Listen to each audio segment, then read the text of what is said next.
రాష్ట్ర వ్యాప్తంగా ఎంపీటీసీ, జెడ్పీటీసీల ఎన్నికల నగారా మోగింది. దీర్ఘకాలంగా వాయిదా పడుతూ వస్తున్న ఈ ఎన్నికల్ని ఒకే దశలో వచ్చే నెల 6న నిర్వహించాలని రాష్ట్ర ఎన్నికల సంఘం నిర్ణయించింది. తదనుగుణంగా నోటిఫికేషన్ కూడా విడుదలైంది.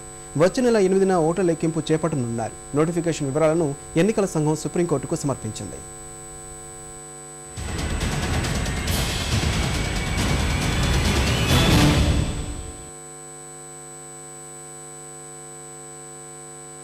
వరుస ఎన్నికలతో ఉక్కిరిబిక్కిరవుతున్న రాజకీయ పార్టీలు మండల, జిల్లా పరిషత్తు ఎన్నికలకు సిద్ధమవ్వాల్సిన సమయం వచ్చేసింది.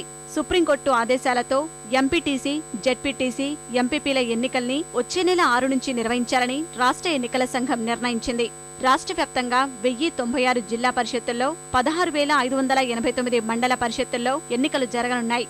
ఈ మేరకు అన్ని జిల్లాల కలెక్టర్లు ఈ నెల 17న నోటిఫికేషన్ విడుదల చేయనున్నారు. నామినేషన్ల దాఖలుకు 20న తుది గడువుగా నిర్ణయించారు. 21న నామినేషన్ల పరిశీలన అనంతరం 22న అభ్యంతరాల్ని స్వీకరించనున్నారు. 24 మధ్యాహ్నం 3 గంటల వరకు నామినేషన్ల ఉపసంహరణకు గడువు ఇచ్చారు.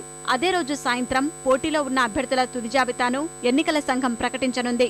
వచ్చే నెల 6న ఉదయం 7 గంటల నుంచి సాయంత్రం 5 గంటల వరకు పోలింగ్ ఉంటుంది.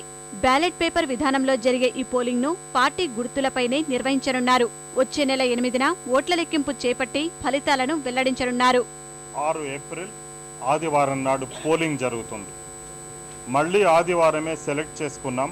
ఎందుకంటే అప్పటికి ఇంటర్ పరీక్షలు కూడా జరుగుతున్నాయి కాబట్టి, అలాగే స్కూల్ ఎగ్జామ్స్ కూడా అవసాన దశలో లాస్ట్ స్టేజెస్లో ఉంటాయి కాబట్టి టీచర్లకు కానీ విద్యార్థులకు కానీ అలాగే మాకు school buildings, college buildings, government buildings అవసరం పడతాయి కాబట్టి 6 ఏప్రిల్ పోలింగ్ డేట్ కింద సెలెక్ట్ చేసుకున్నాం. 7వ తారీఖు నాడు అవసరమైతే డేట్ ఆఫ్ రీపోల్ ఉంటుంది. 22 జిల్లా పరిషత్ చైర్మన్ల పదవులకు పరోక్ష పద్ధతిలోనూ 1096 మండల పరిషత్ చైర్మన్ల పదవులకు ప్రత్యక్ష పద్ధతిలోనూ ఎన్నికలు జరగనున్నాయి. జిల్లా పరిషత్తుల్లో 2 లక్షల రూపాయల్ని, ఎంపీపీలకు 1 లక్ష రూపాయల్ని ఎన్నికల వ్యయ పరిమితిగా నిర్ణయించారు. ఎన్నికల నిర్వహణ కోసం విస్తృత ఏర్పాట్లు చేయనున్నారు. 2,60,000 మంది సిబ్బంది ఎన్నికల్లో విధుల్లో పాల్పంచుకోనున్నారు. దాదాపు 141 కోట్ల 58 లక్షల రూపాయల వ్యయంతో నిర్వహిస్తున్న ఈ ఎన్నికల కోసం 50,000కు పైగా పోలింగ్ బూతులు ఏర్పాటు చేస్తున్నారు. 1,35,000 బ్యాలెట్ పెట్టెల్ని వినియోగిస్తున్నారు. రాష్ట్రంలో అందుబాటులో ఉన్న పెట్టెలతో పాటు కర్ణాటక, తమిళనాడు నుంచి వీటిని తెప్పించనున్నారు. 22 మంది ఐఏఎస్ అధికారుల్ని ఎన్నికల పరిశీలకులుగా నియమించారు.